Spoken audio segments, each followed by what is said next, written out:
Telugu PMC ప్రేక్షకులకు స్వాగతం. Hi friends, మీరు గనక ఇప్పుడే మా ఛానల్కు వచ్చినట్లయితే మా ఛానల్ని సబ్స్క్రైబ్ చేసుకోండి.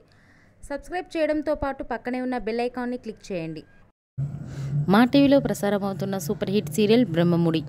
ఈ సీరియల్లో హీరోలుగా మానస్, శ్రీకర్ కృష్ణ, కిరణ్ కాంత్ నటిస్తుండగా హీరోయిన్లుగా దీపిక, హమీద, నైనిషా రాయ్ నటిస్తున్నారు.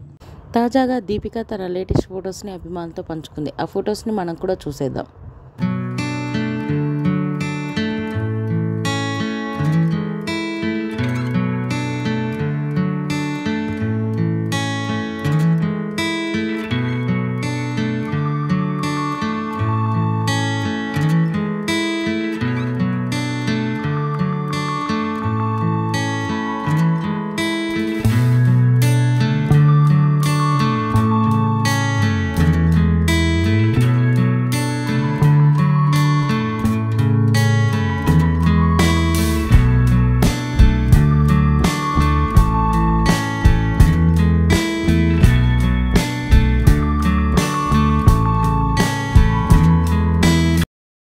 ఈ వీడియో మీకు నచ్చినట్లయితే లైక్ చేసి మరిన్ని టాలీవుడ్ లేటెస్ట్ అప్డేట్స్ మిస్ అవ్వకుండా చూడాలంటే తెలుగు పిఎంసి ఛానల్ను సబ్స్క్రైబ్ చేసుకొని పక్కనే ఉన్న బెల్ ఐకాన్ని క్లిక్ చేయండి.